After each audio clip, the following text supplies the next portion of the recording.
박사님께서는 내년 2024년 한 해 좀 경제 증시에 대한 전망 어떻게 보고 계신지 궁금합니다.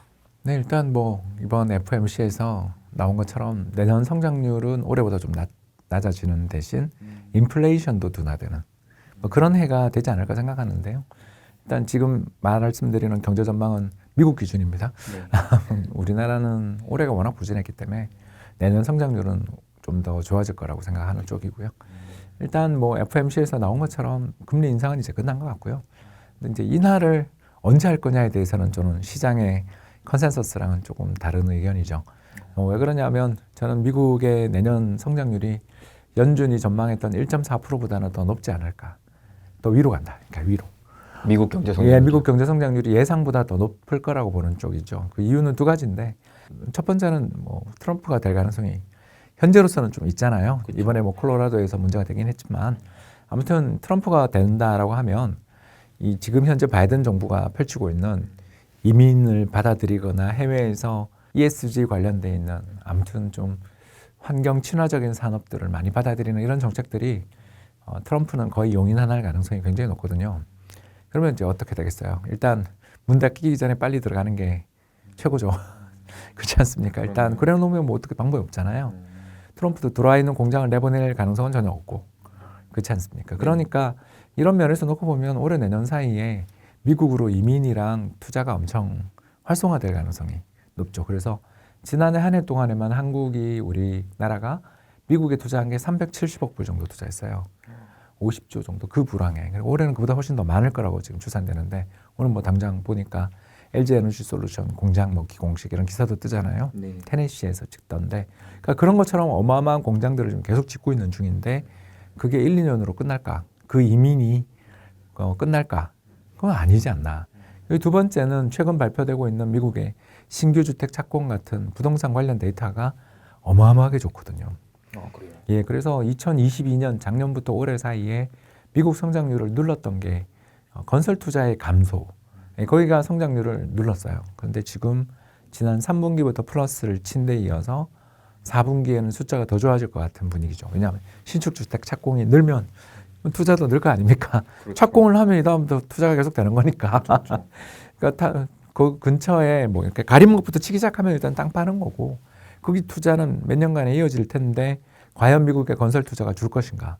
늘어난다고 보면 그게 지금 지난 2년 동안 미국의 성장률을 1에서 1.5% 정도를 깔아먹었던 게 미국의 건설 투자 부진이었는데 이게 끝나고 플러스로만 돌아서면 이게 마이너스 나던 게 0이 되는 것만 해도 효과가 되게 큰데 플러스가 된다라는 것 자체는 경제 성장에 강력한 엔진을 주게 되거든요. 그래서 이 둘을 요약하면 나쁘진 않다. 그렇게 올해 성장률이 2% 중반 후반 정도로 예측되는데 이거보다 내년 성장률이 1% 이상 빠진다. 그렇게 안 보이는 거죠. 그러면 물가는 좀 떨어지더라도 경기가 좋은데 정말 금리를 그렇게 1년에 1%씩 인하해 주겠는가? 그리고 또 3월에 정말 인하해 주겠는가? 저는 그걸 가능성이 좀 낮지 않냐. 4분기 성장률이 1월 말에 나올 텐데 1월 말 나오는 미국 4분기 성장률이 되게 잘 나올 것 같은데 굳이 연준이 그 좋은 통계를 보고 3월에 정말 금리를 인하해 주는 그런 상냥하고 착한 곳이었나? 너무 믿지 말자. 근데 일단은 단기적으로는 시장이 너무 사실 좀 과할 정도로 기대를 하고 있는 것 같기도 해요. 과열됐으니까 조정이 나올 때도 됐고 근데 이제 이 조정이 지난 8, 9, 10월처럼 강력한 가격 조정이 올지 조금씩 쉬다 갈지는 모르겠습니다만 일단 지표가 잘 나오고 있고 기업 실적도 좋으니까 우리나라 말고요. 네. 미국 이야기입니다. 우리나라 기업 실적은 뭐 엉망일 거고요. 그래서 미국 기업 실적들이 되게 잘 나올 가능성이 높기 때문에 또 미국은 실적 잘 나오면 그걸 바로 배당이랑 자사주 매입으로 다 해주는 나라잖아요. 한국이랑 다른 시장이거든요. 거기는. 그러니까 실적 잘 나오면 기업들이 좀 주가 차익 실현 매물들이 나오고 그러더라도 또 내년 1월에 이어질 실적 시즌에서 또 회복할 가능성이 있어서 조정 나와도 미국은 기간 조정 아니겠나? 그렇게 보여집니다. 좀 과열은 지금 과열이죠. 피어 앤 그리드라고 해서 투자자들의 심리가 너무 좀 과열된 거 아니에요? 아니면 패닉이에요? 이걸 측정하는 지표가 있는데 지금은 좀 그리드, 탐욕 쪽으로 굉장히 베리 그리드로 가 있거든요. 그래서 좀 시장이 너무 지금 과열됐기 때문에 한 대 두들겨 맞을 만한 여건은 핑계가 좀 많잖아요. 뭐 홍해에서 드론 공격을 했다는 둥, 뭐 더 나가서 요새 갑자기 FOMC 끝나자마자 미 연준 멤버들이 전부 다 나와서 내년에 금리 인하한다고 우리가 그렇게 명시적으로 이야기한 적 없는데 너네 왜 그래 그러고 맨날 뼈를 때리고 있잖아요. 그런 거 보면 연준 입장에서 너무 과잉 해석하는 거에 대한 부담도 느끼고 있기 때문에 조금 시장에 대해서 톤다운을 시키려고 무척 애를 쓰는 것 같습니다. 연준 멤버들 입장에서 주식시장이 저렇게 급등해버리면 언제든지 태도를 바꿀 사람들이에요. 거기는 지금 물가도 안정되기 시작했죠. 실업률도 낮죠. 그러니까 남아있는 걱정거리는 자산시장 버블 리스크잖아요. 그렇죠. 그러니까 지금 또 건설 경기도 좋아서 집값도 오르고 있으니까 연준 입장에서 부동산이든 주식이든 좀 너무 가격이 과하게 오른다 싶으면 금리 인하 내년에 없어 잃어버릴 수도 있어요. 그건 모르는 거죠. 그 사람들 마음이죠. 그 사람들 전망이나 예측이 실제로 되는 거 본 적이 없잖아요. 우리 그렇지 않았어요? 그렇죠. 맨날 뭐 이 미 연준이 지난 봄에 그 뭐죠 실리콘밸리 뱅크런 났을 때 금리 인하해 준다 막 그랬다가 또 8월에 잭슨홀 컨퍼런스 때도 또 금리 인하 신호를 줄 거다 그랬다가 다 그게 빗나간 다음에 얼마나 우리 시장 고생했어요. 연준을 믿다니 저는 그건 좀 이상하다. 그렇게 속아놓고 그 사람들을 믿다니 좀 이상하다. 그래서 약간 과열이다. 괜히 믿는 척하는 것 같다. 그리고 말씀하신 거 들어보니까 확실히 뭐 물가 안정, 뭐 실업률 안정, 뭐 이런 것들은 다 좋은데 이제 뭐 경기가 진짜 뭐 금리를 인하시킬 만한 뭔가 위험 사태이면 뭔가 인하에 대한 가능성을 높게 평가를 해볼 수가 있겠는데 미국 경기 너무 좋고 이래서 그런 와중에 또 거품에 대한 리스크도 있는 상황이니까 PR 너무 높잖아요. 21배인가 22배인가 그렇던데 뭐 사상 최고치 다 쳐버리고 특히 나스닥 100이 금방 사상 최고치 쳤잖아요. 이런 걸 보면 좀 무섭죠.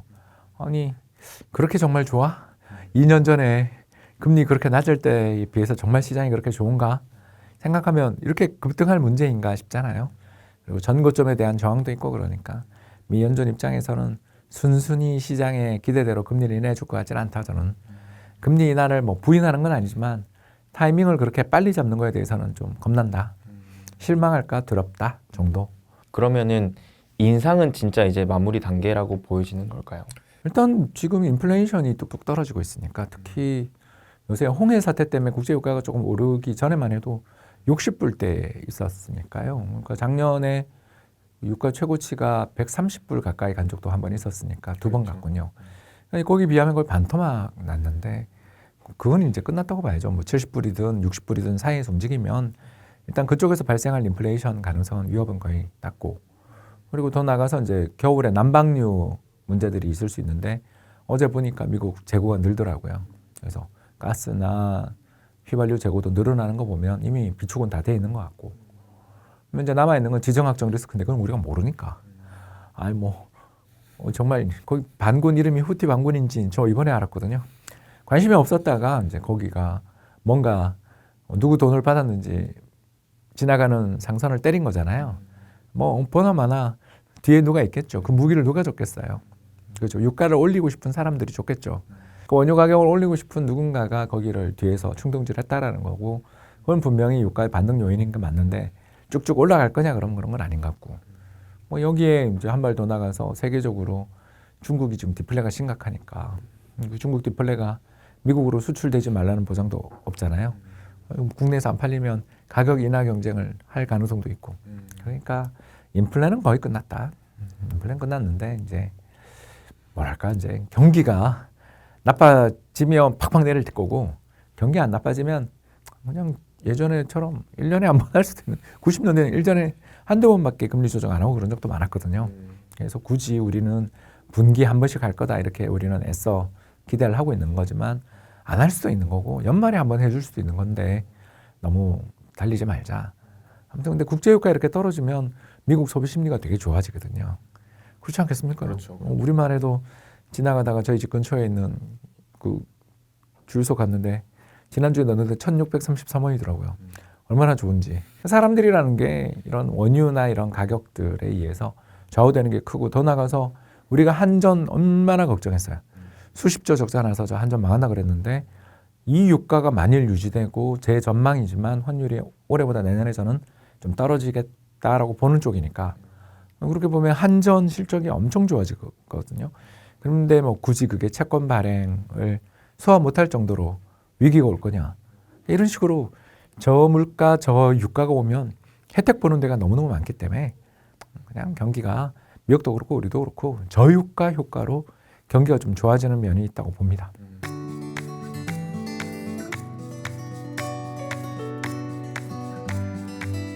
네, 소장님께서는 또 IMF를 그때 당시 어느 정도 예측했던 걸로 우리가 많이 알고 있고 그로 인해 소장님을 또 되게 좋아하시는 분도 많잖아요. 네, 그런 소장님께서 보셨을 때 지금 우리나라에서 이 물밑에서 벌어지고 있는 이 경제 위기를 과거 그런 위기 사례들과 비교했을 때 좀 어떤 점들이 좀 닮아 있고 반대로 어떤 점들은 또 새로운 현상들이 나오고 있는지 이런 게 좀 궁금합니다. 금융위기의 타격이 얼마나 큰가는 금융위기 터지기 직전에 얼마나 과도한 경기 부양 정책을 펼쳤는가가 결정을 해요. 우리나라가 외환위기를 단군 이래 최대 난리라면서 환란이라고 불렀을 정도로 그때 타격이 심각했잖아요. 그 외환위기 터지기 전에 우리 정부가 과도한 경기 부양 정책을 펼쳤어요. 우선 그 OECD 가입 그리고 국민소득 1만 달러 이걸 정책 목표로 내세워놓고 경기 부양을 위해서 과도한 정책을 펼쳐요. 첫 번째는 1993년 말에 그 화폐 발행액을 무려 42%를 증가를 시켜요. 유동성이 풍부해지니까 경제 활동이 활성화되잖아요. 당연히 성장률이 높아져요.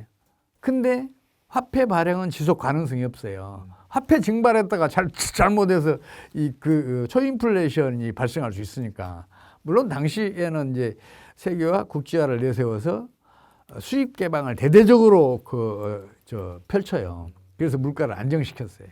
근데 문제는 물가는 안정시켰는데 국제 수준은 계속 악화되고 있었어요.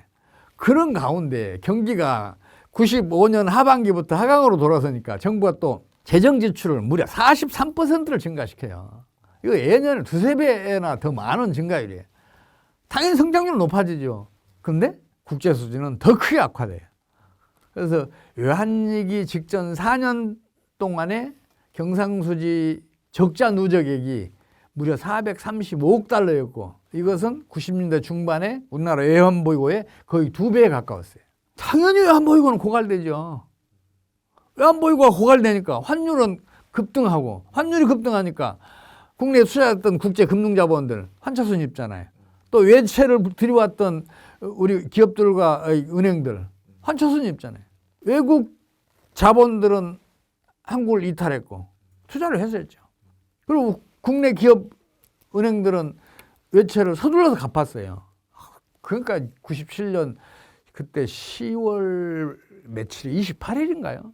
그때는 우리 외환보유고가 28억 달러까지 줄어들었어요. 그건 만약에 완전히 고갈됐으면 우리나라는 국제결제 시스템에서 이탈할 수밖에 없어요. 그러면 우리나라 수입은 물론이고 수출도 안 돼요. 국제결제 시스템에서 이탈하면 어떻게 이게 수입이고 수출이고 결제가 가능하겠어요. 그렇게 해서 터진 게 외환위기예요. 또 우리가 또 2008년도에도 아주 심각한 경제 위기를 겪어요. 경제난도 심각했죠. 그때도 또 과도한 경기 부양 정책을 펼쳐요. 물론 90년대 그의 경제 정책과는 달라요. 2008년도에는 고환율 정책을 펼쳐서 수출을 늘리고 또 수출을 늘려서 경기를 부양하자 이런 정책을 펼쳐요. 그래서 우리 환율이 1,000원대에서 한꺼번에 1,593원까지 올라간 적이 있어요. 50% 이상 환율을 끌어올렸어요. 그럼 어떤 일이 벌어지겠냐고요. 돈들이 다 그럼요. 외채를 들여왔던 국내 은행들, 기업들은 서둘러 외채 갚아야 돼요. 그래야 환차손을 면할 수 있어요. 환차손을 줄여야 살아남을 거 아니에요. 그뿐만 아니라 우리나라에 투자했던 국제금융자본들 환차손 피해서 다 외국으로 이탈했어요. 그러니까 금융위기가 급속하게 진행이 됐어요. 2008년 4분기에 우리나라 분기 성장률이 연율로 마이너스 17%까지 떨어져요.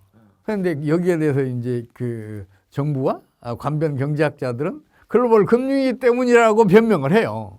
이게 말도 안 돼요. 왜냐하면 뒤에 발생한 일은 원인이 절대로 될 수 없어요. 그렇잖아요. 뒤에 나타나는 게 어떻게 원인으로 작용을 해요. 글로벌 금융위기는 9월에 그 페니맥, 프레디맥이 파산에 직면하고 또 리먼 브러스가 파산하면서 본격적으로 진행을 하잖아요. 근데 우리 환율 상승은 이미 그해 초부터 이루어졌었고 금융위기도 그때부터 진행이 됐었단 말이에요. 이 정부의 고환율 정책이라는 과도한 경기 부양 정책이 결국은 당시에 금융위기를 일으켰어요. 근데 지금은 그때는 좀 달라요.